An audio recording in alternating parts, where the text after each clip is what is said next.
What's up, everybody? Welcome to Real Estate Uncensored. In classic Greg fashion, he managed to make me laugh right as we start recording and going live. Welcome back, everybody. This is going to be a fun show, as you can imagine. Greg has been extremely salty in pre-show. We're trying to keep him on a leash. I, as you know, am a certified Greg Wrangler, but my certification may be expiring shortly. We are about to find out.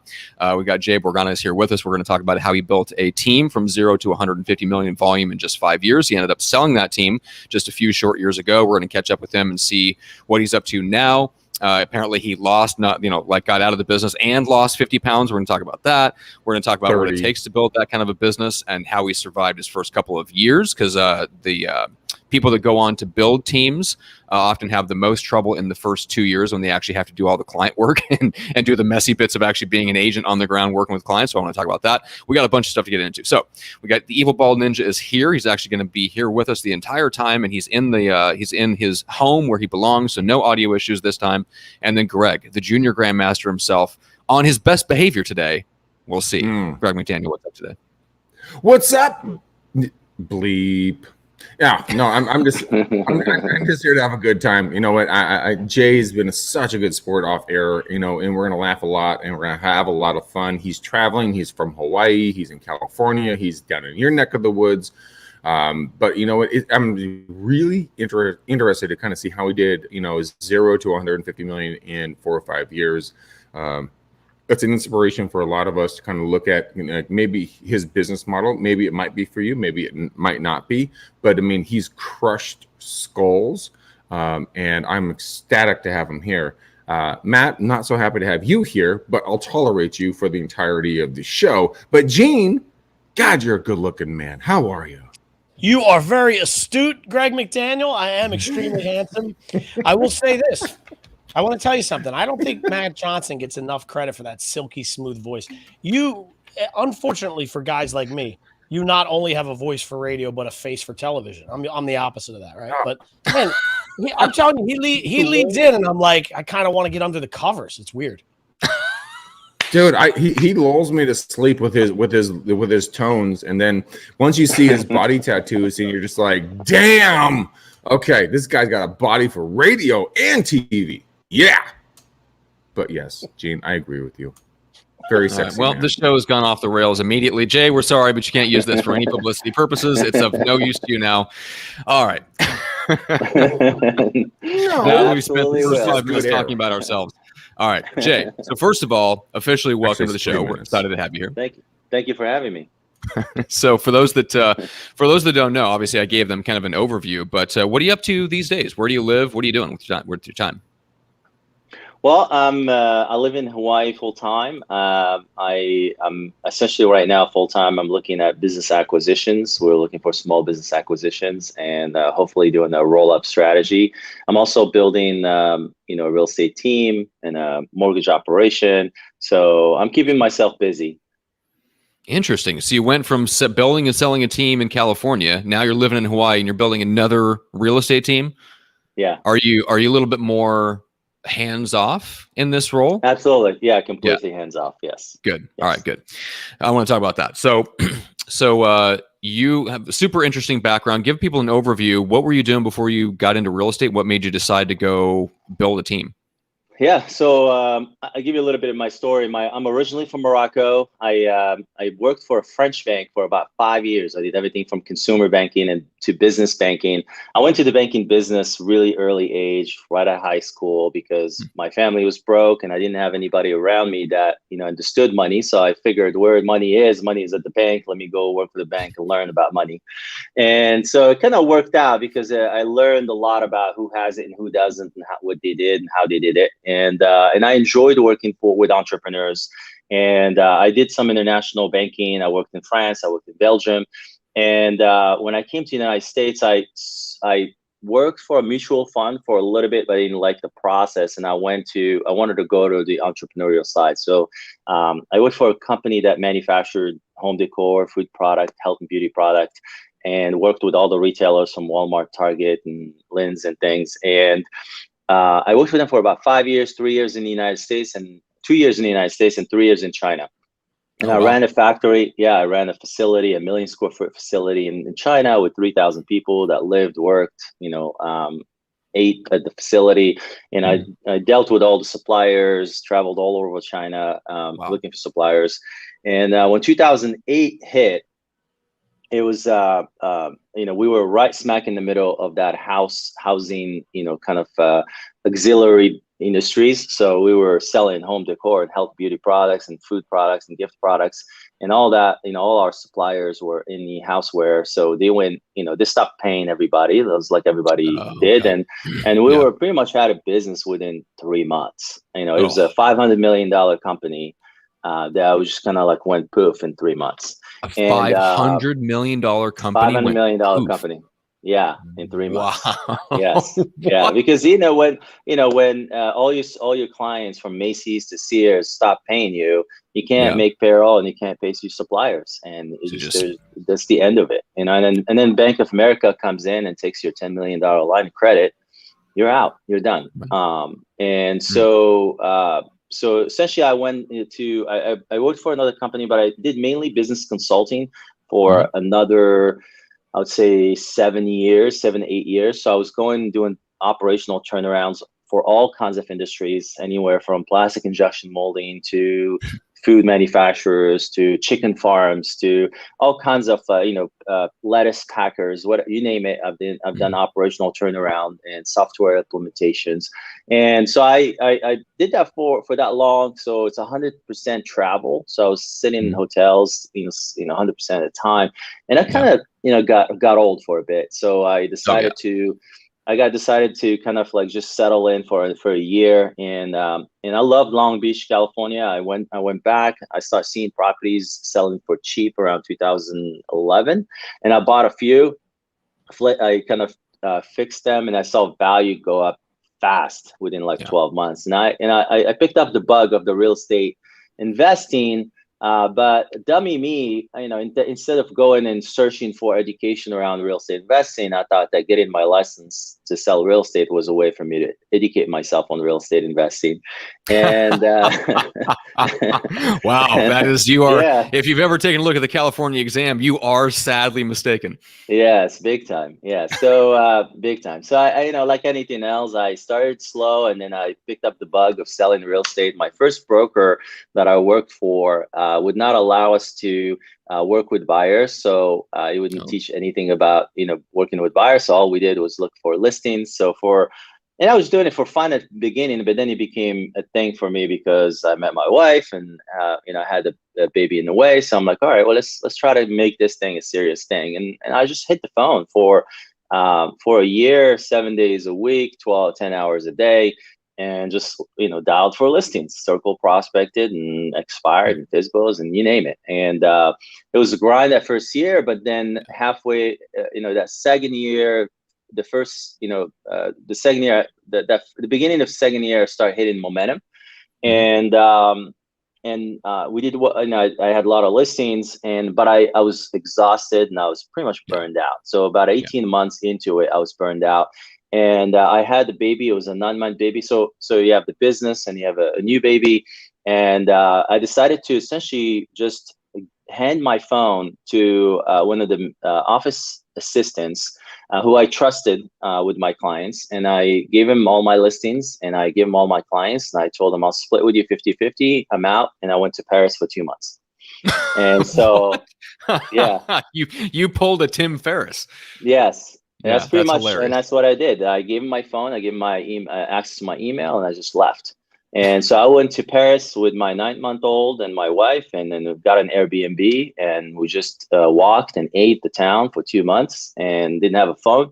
My wife hated me for it for a little bit, but then she enjoyed it and came back, and the guy did a great job. He, even some of the properties that I didn't think would sell, he sold. My clients were happy. And I was able to essentially take back everybody like right away, and no problems, no issues. The guy was a good guy. He got paid. He made more money than he has ever made in his real estate career, and he's been in the business for 10 years. Okay. And that made me think, I'm not that indispensable as I think I am, and I can do this. I can build this. So And I started looking at ways to invest in my business. So I hired a full-time assistant. I hired a marketing coordinator, and I started investing. And I brought in two of my best friends who had jobs 9 to 5. I brought them into the business, got them their licenses, and started investing at the time in online leads. So we started buying. We had our listings. We still hit the phone, but we start buying leads on top of that. So and this at the time, circa 2012, correct. 2013? Yeah, 2012, 2013. Yes, correct. All right, so still early enough in the online lead game that you could get really good leads, relatively cheap, like all that stuff. Yeah. And you can get them from the Zillows and the Realtor.coms and everybody else cheap. It wasn't as expensive as it is now. And that's how we built it. We went big, and then the first year it was 4 of us. The second year, 3 of us. The second year, it was we added 4. So pretty much we added like 4 every year, and within pretty much like from that decision to start the team, 4 years later, we were at 150 million with about 10 people, and and so we had it. I come from an operational optimization world, so I had it systemized in a way that provides the best experience for the consumer, at the same time be efficient and be profitable and be able to grow and reinvest in the business. We opened our own office. We had a little satellite office down South Orange County. And then during that time, a big independent, a local independent, they did about $5 billion in one county, First Team Real Estate. They had hired a new CEO and a year prior, and that new CEO had a mandate to grow, and he decided to grow through acquisition. So he started, going after the small independents or even big independents, and buying them. And he had some success, and we were pretty much. They approached us. We were like the probably second or third acquisition. And they approached us thinking that we actually at the time, I had moved for a year to Keller Williams. So we were a team at the Keller Williams, but we had our own brand, we had our own office, we had everything. We were like think about mega office.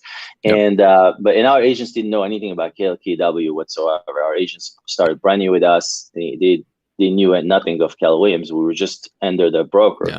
And they approached us thinking that we were an independent broker, and we started talking to them, and they understood our model. And they have attempted that model within their company before, and they lost a lot of money. They attempted to do the online, the e-team, Yes. So they tried to start a team within their brokerage, couldn't pull it off. Couldn't pull it off. They lost their shirt on that, and then they said, "Why don't you come and just take it over for us and build it?" So they bought. So they acquired us. We moved. We took over this other team that they had. That had like these credit union relationships, banking relationships, and essentially we kind of merged they're separate, but they're merged. They're managed by us, and then we grew, essentially doubled. And I sold 70%, so I still own 30%. And we doubled, So and then we pretty much doubled immediately as soon as we got acquired in size, and then we essentially like tripled after that. In terms of size and volume, and it's been great. I think we do like about 550 million now, and it's been fun. And I mean, obviously the cost of leads, it's not the same thing. The lead gen's not the same thing, but it is what it is. Well, I was gonna say there's a ton we can dig into there. Okay, so before I have all of my selfish questions, guys, Greg, Gene, what do you got? You're on mute. I'm muted. Yeah, I'm talking to myself. It's fantastic. I had a great conversation, and I got all my questions answered. No, but I mean, a lot of the stuff, Jay, you're putting out there right now. I mean, it's a lot of high level stuff, but there's a lot of hard work behind your success. Walk me through one of your darkest days and how you coped with it, because a lot of folks, they say, "Oh, my mother, blank blank, you went to $150 million. Oh man, you're a baller." But you had some dark days, brother. So walk me through one of your darkest days and how you dealt with it, because a lot of people deal with dark days and they don't deal with it the right way. That's a wonderful question, Greg. So I tell the story all the time to our team and to our guys. Like any industry, especially real estate, there's a cyclicality to real estate. So you have that, the peaks around June and July, and then you have the troughs around December and January, where your income and your revenues like at the bottom, and then your expenses are still the same. So when you run an operation like I did, you had a $100,000 overhead every month. Month over month, it didn't stop. So whether your income at the top or at the bottom, you still have that overhead. From lead generation to salaries to to everything else that rent, everything. And so you have the normal cyclicality of the business, and then you have the abnormal cyclicality, like an economic cyclicality. So for example, around, I believe, 2014, the Fed Reserve came and started raising rates. And so, obviously as rates go up, especially in the beginning, things kind of slow down or freeze, because buyers and most people will just want to like slow down, take it, figure out what's going to happen before they make a move. So you're counting on a certain volume of transactions, and all of a sudden you have the cyclicality of the economy, and then you have the cyclicality of the seasonality of the business. And then all of a sudden you find yourself, holy mackerel, 2-3 months, what you thought you're going to get out of that hole within the March, it's not happening. So there are times where you have to essentially, pay the make payroll by. Sorry, did I miss you there? So just cut out for a second. You're back. Yeah. So you have time where you have to make payroll, and then you have to essentially get one of those checks that you get from the credit cards company, and write yourself. And deposit that check so you can make payroll for your employees before you pay your own mortgage or you pay your own anything. And so there are some dark days there. They're scary, and you have to be able to overcome them, and you have to be able to survive it, to be able to make it to the other side. Interesting. So I have two. One I want to save sort of as the close, because it's sort of an open-ended question about a prediction, right? But I'm curious a little bit, Jay, about I think if I heard this right, you talked a little bit about the mortgage game. Are you in the mortgage space? How did you get there? What led you there? What are you seeing? And I mean, so one of the obviously having a real estate team, we dealt, we had a lot of MSAs, we had a lot of relationships with a lot of mortgage teams, and my experience is that the real estate guys tend to be a little bit more aggressive, a little bit more provide a better experience, and they have just a lot better capture rate. So the mortgage teams never really have the same level of speed, never have the same level of execution in terms of like conversion. And so we felt like, okay, if we could build from scratch a mortgage team that can have the same level of conversion, then our real estate team would make a lot of money. And so essentially we decided to go and do it. We partnered with, one LO, and then we kind of worked through that LO, and then we built a brokerage, mortgage brokerage, and then we took some of our agents and turned them into, loan mortgage lenders, mortgage brokers, and then we just grew it from there. And it's been amazing, because that's the assumption. The original assumption came true.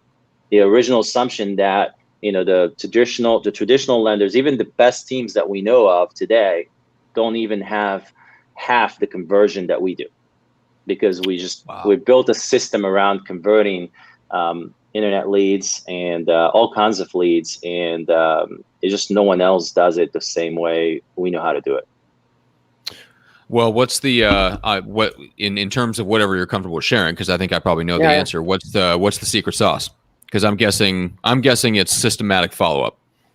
Yes, that's it. Systematic follow-up, understanding of the cycle of the online lead, or any consumer today. Consumers today have different behavior than they did 10 years ago. And then also the referral that comes from the agent to the loan officer has different behavior as well.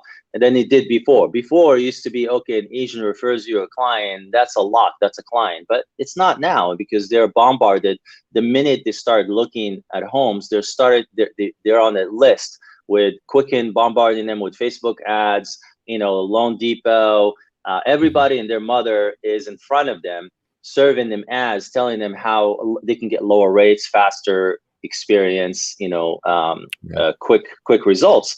And so you're not competing with just the other LO next door, you're competing with everybody else. And you have to have a much faster, much quicker, much stronger follow-up game, and add a lot of value and communicate the value up front, keep repeating that value multiple times, understanding the client profile, going deep with the client to understand what value means to them, and then be aggressive around and having systems in place, having processes in place, having people in place to be able to do that follow-up, because the traditional LO doesn't have that, doesn't have an ISA team, doesn't have the the funnel, the online funnel that's gonna stay in front of the consumer over a long period of time. And then also you have the second part of it. You have now you executed the transaction with the client.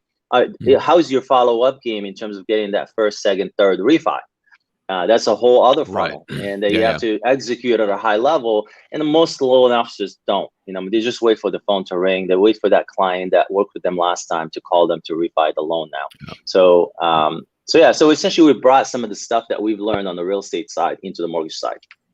That's awesome. Yeah, I didn't realize, and I've been around this game for a while, I didn't realize there was that much of a disparity in the people that have built, because I launched a podcast for 5 different guys that all built $100 million volume loan teams. Yeah. And I assume from the outside looking in, there must be, in terms of I hadn't thought about there being a massive difference in lead conversion between real estate and mortgage. That's really, really interesting. Is there anything across building all those teams and what you're doing now, any common challenges or maybe really big challenges that stick out to you that you've had to figure out a way to kind of fight through? Well, the challenges are always the same. So if you're building a team, there's a certain profile of people that you bring to your team, and there's a certain compensation model that's going to set up, and you're competing with the other compensation models that are out there.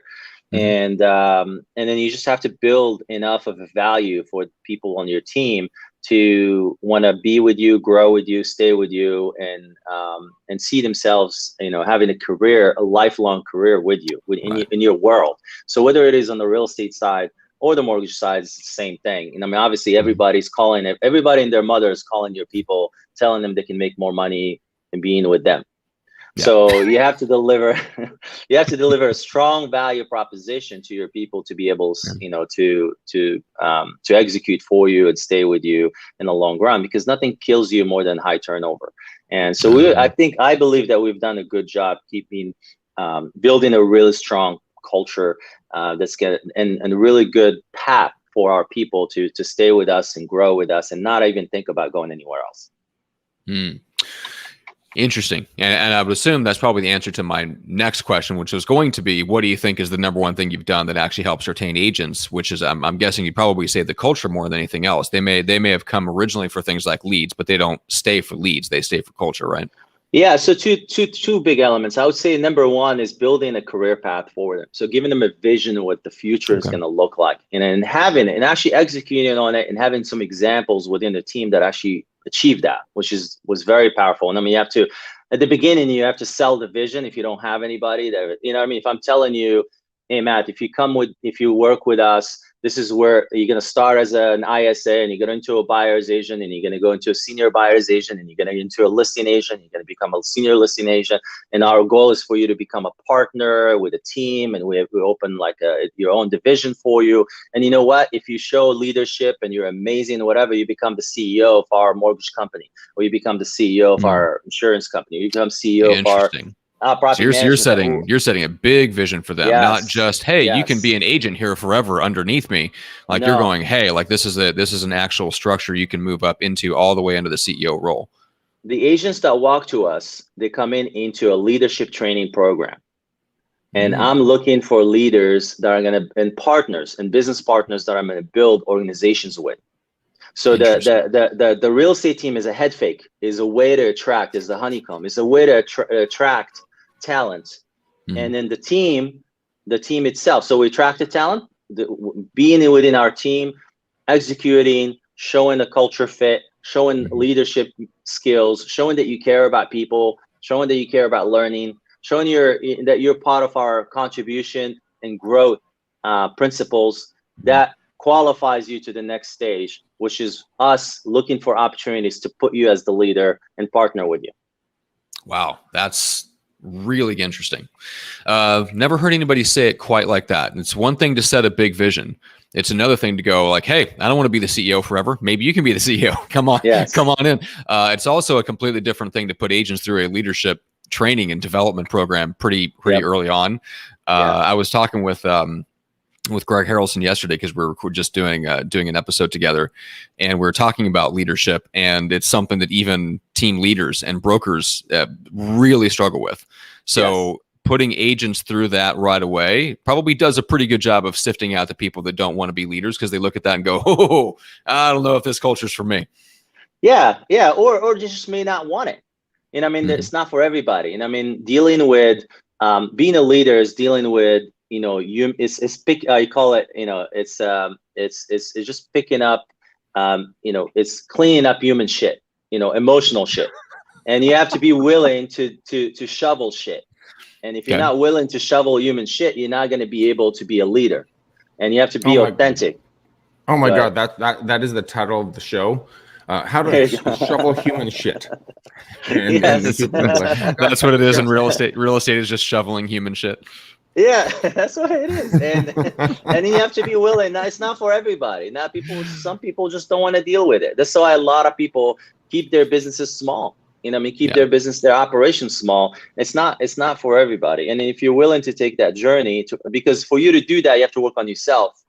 And if you can work on yourself and help others, then you have a future in making that leap to that next level. If you don't, you self-discover that about yourself. There's nothing wrong with that. We have some solo snipers that are killing it within our team. They're making a ton of money. They don't have to build a team. We have the resources for them within our platform to make a lot of money and invest in real estate and have passive income and be a partner in some of our endeavors. So both paths are there for people and for them to self-discover through that process of being within our team.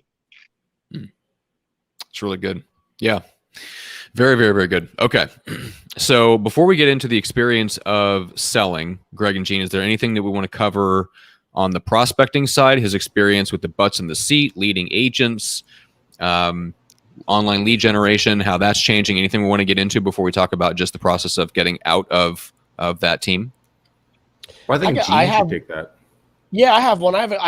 This will be vague, but I think it'll be something that you'll be able to answer easily. I like to put the folks in a corner a little bit and say to you, Jay, if from a prospecting perspective, if I said to you that you only have one tool that you can use for the rest of your time, whether it's social media or hand-to-hand combat networking, BNI groups, like whatever that looks like, what would be the one tool that you would not be able to live without if you wanted to keep your business running? Well, I think it's a personality thing. So for me personally, it would be the phone. I just want to be efficient and hit the phone and talk to as many people as I can. And, I think for people who have the personality for it, I wish I did. Networking is amazing. Being in front of people, and you can develop and build a huge business doing that. Before you do anything, before you spend money on anything, to me, those are the two easiest ones. But for my personality, the phone is it. You're talking, in that particular case, you're talking cold calls, warm calls, all calls. All calls. Obviously, if I have the warm for free, I'll take them. But I probably cold. The cold, because I need volume. Yeah, I need volume. Yeah. It's funny because I went marlin fishing last Sunday, and so I was asking the guy who took us on the boat. He was driving for like a long distance. He was going back and forth. He put the lines out. He put like 7 lines out, and he was driving, going back and forth with no live bait. And I was asking him, so when do you put the live bait, and when do you slow down? Because he was going fast, like 7 to 10 nautical miles. And then he said, well, it depends. So in the beginning, I'm just going to go try to cover as much water as possible. That's essentially like you have a 3-line dialer. You're just trying to cover as much water as possible. And then when I see like a place where there are boats catching fish, or there's a place where there are fish is coming out of the water, then I'll go there and slow down and put live bait. And that's kind of like, to me, is like the networking. So that's the place where you go and slow down and do live bait. So for me, because I didn't have any, I didn't have any live bait, I was just going combing as much water possible as I can. So 3-line dollars and cold calling. That's what I did. That's how I did it. Interesting. Love it. Love it. Love it. Okay. So before we start to wrap up, because I know, Gene, you got a hard out in 12 minutes and 18 and a half seconds. Okay. Wow. Nicely done. Jay, what was your experience like selling the team? Because that's one of the things that's hardest in the world, is to sell a professional service business, and real estate specifically is notorious for being very difficult to sell. So how did that go down? Would you do it over again? What did you like? What didn't you like? Yeah, I would absolutely do it again. I love the process. I think, the biggest thing, the biggest lesson, I just got lucky because I built the team to sell. And I mean, I didn't have that specific mindset in my mind, but I actually built it in a way that it will be sellable. And what does that mean? That it has, so when you sell a business, a team, or a business for that matter, you're selling profits, you're selling earnings, you're selling a stream of earnings. Mm-hmm. And the quality of their earnings is based on how risky it is to lose those earnings. And in our business, essentially, is some of the risks. What is the percentage of the team leaders' production of the total production? What is the quality? What is the retention level of the agents? Are they relying on the team, or they do their own production? So like, what are the risks that are gonna essentially eliminate that profitability? So when I built the team in the beginning, it was built that way. It was built, with systems, processes, a strong brand. It wasn't me. I wasn't. And when at the end, I was taking myself out of production. At the end, it was like I was 10% of the production. I wasn't 80% of the production. I wasn't trying to keep everything for myself. I was trying to pay people so I can hire more people, and I can create an incentive for a program for them. And so it so happened that our brand, the way we built it, the way we built the team, the way we built the culture, the way how everybody on the team was excited about being on the team, made it that it was a highly sellable business, and we were able to command a higher multiple than the traditional team that you would see out there. Interesting. Yeah, there's so much. We'd have to. I know you're going to be on other podcasts that we produce, and team building podcasts. I'm sure Jeff will want to dive into all this stuff, because that is insanely good. And I think that was my original intention way back in the day. I followed a very similar path to you, Jay, but I didn't make it through that period where you have to deal with the clients. That's when I bailed. And otherwise I would have went on that same path. Because that's going into it and then seeing the vision of a team that you can build systems and structures around to where you can exit from the daily production. That's what I've done in my business now. That came from watching real estate team leaders do it. And reading books like The Millionaire Real Estate Agent, and just seeing how that's done and getting that vision. And now I know a lot of people that have done it, but man, back then, I mean, even when The Millionaire Real Estate Agent came out, a lot of that stuff was theory. There was not a bunch of people that had done it. It really took, it was such an interesting time.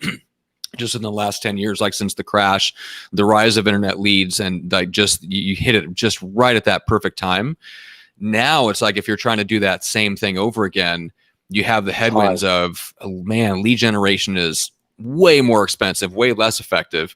And you effectively either have to pay a load and partner with a mortgage company to get them to pay all of your lead expenses, lead generation, or you've got to teach your agents how to fish. And that goes back to leadership, which a lot of people are not willing to get into, apparently. But I love the journey. It's awesome. The fact that you got out. It'll probably take twice as long right now if I have to redo it again. Yes, absolutely.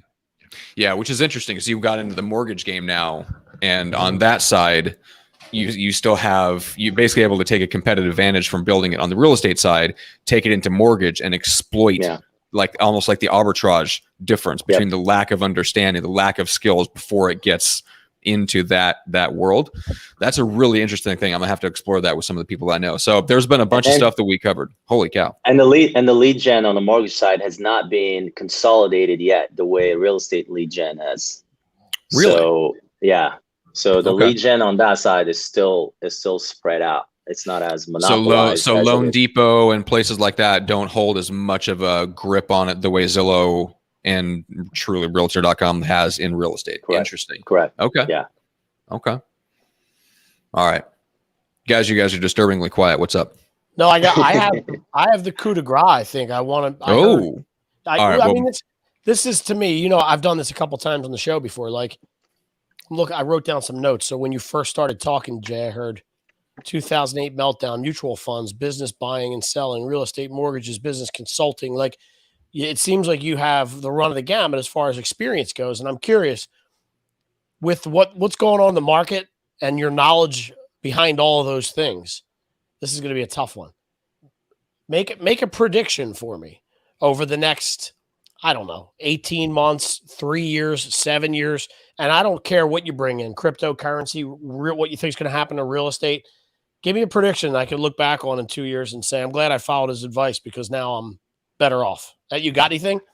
Yeah, I would say the rates will be low for a long time. They may move up a tiny bit, but it will still be low, you know, historically low for a long time.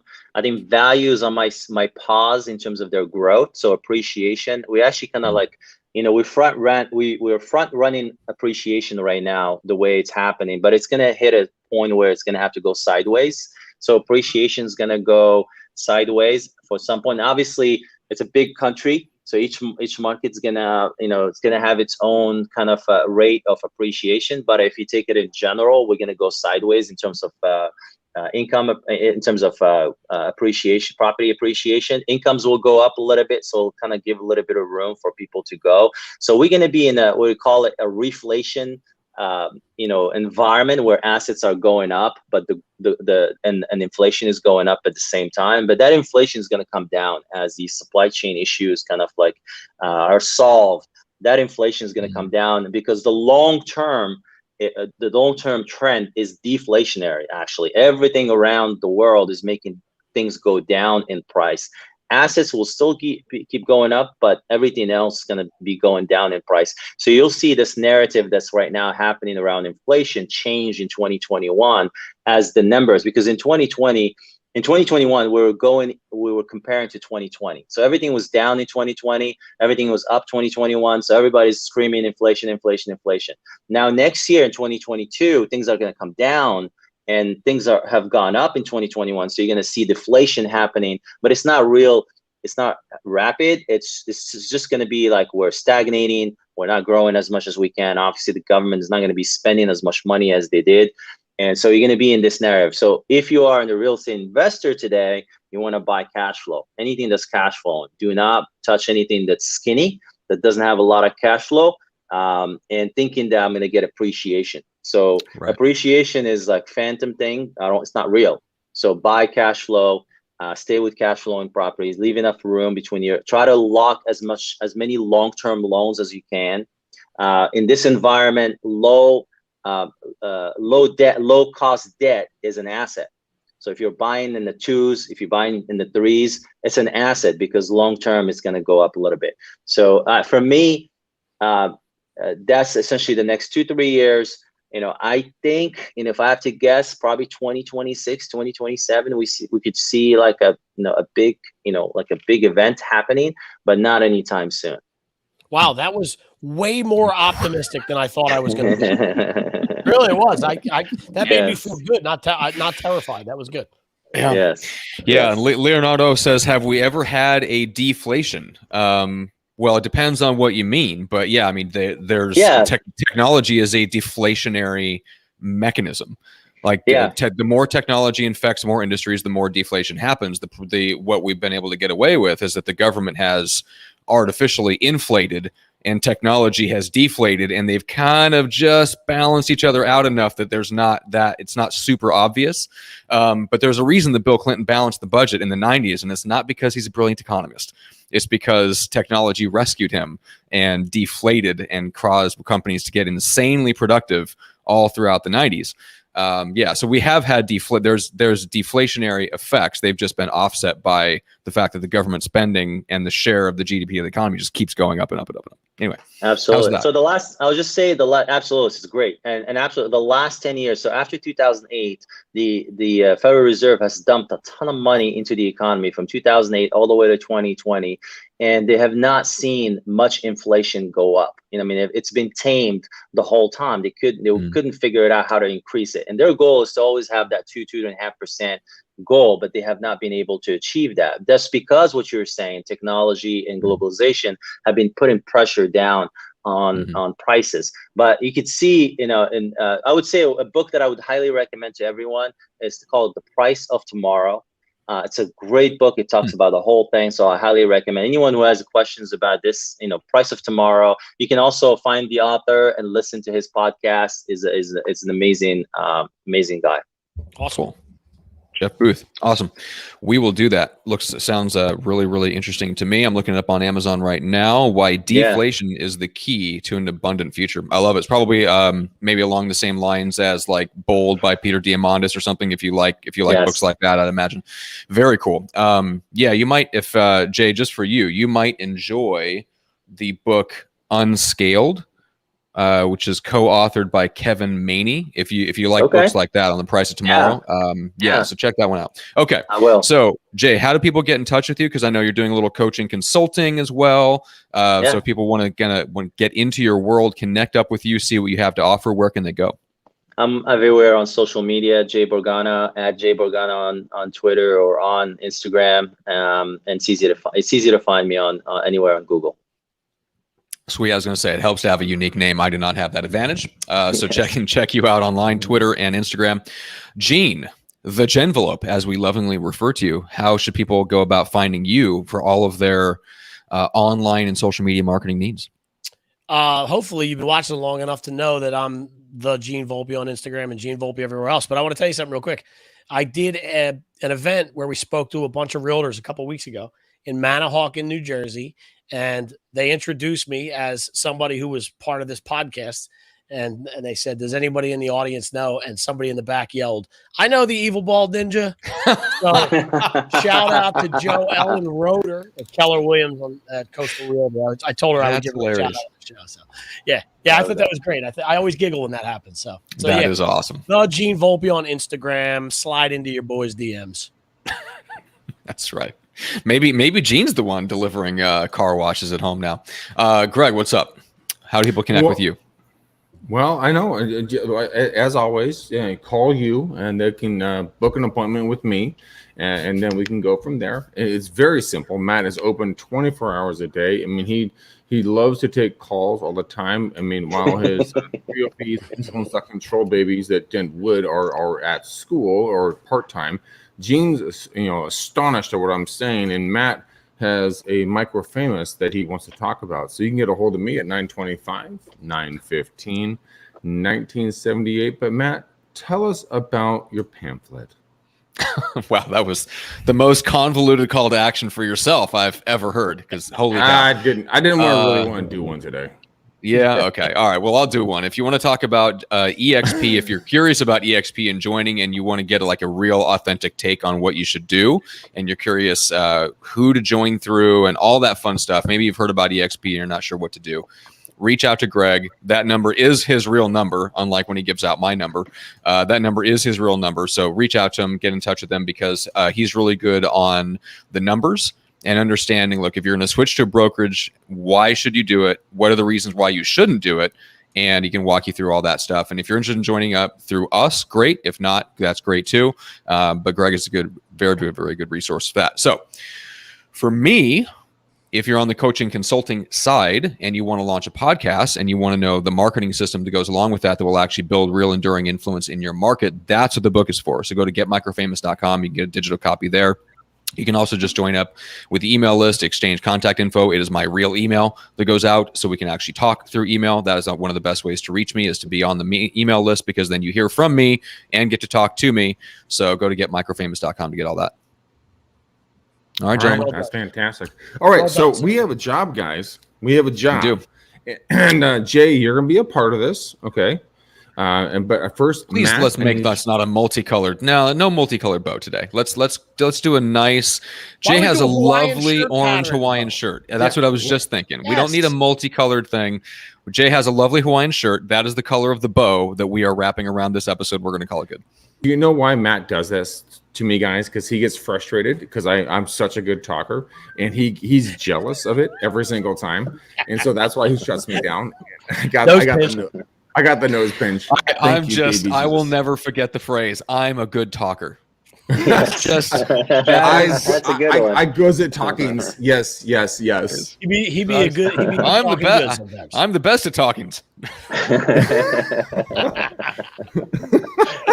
All right, you I love it. dumbasses. Fine, Gene. I will not make you make a color. And Jay, I'm sorry you can't pick a color, but we're going to use you as a color. So, guys, thanks for watching. We really appreciate it. Hope you guys enjoy the show. Go out there and please tag Jay in any of the places that you guys listen or watch podcasts or videos. And also go out there and give us a 5-star, not a 2-star review. And just let us know what your thoughts and feelings are about this. We love you to pieces. We couldn't do it without you. Matt, you have a black piece of coal of a heart. Jay, you're an exemplary human being. You're my hero.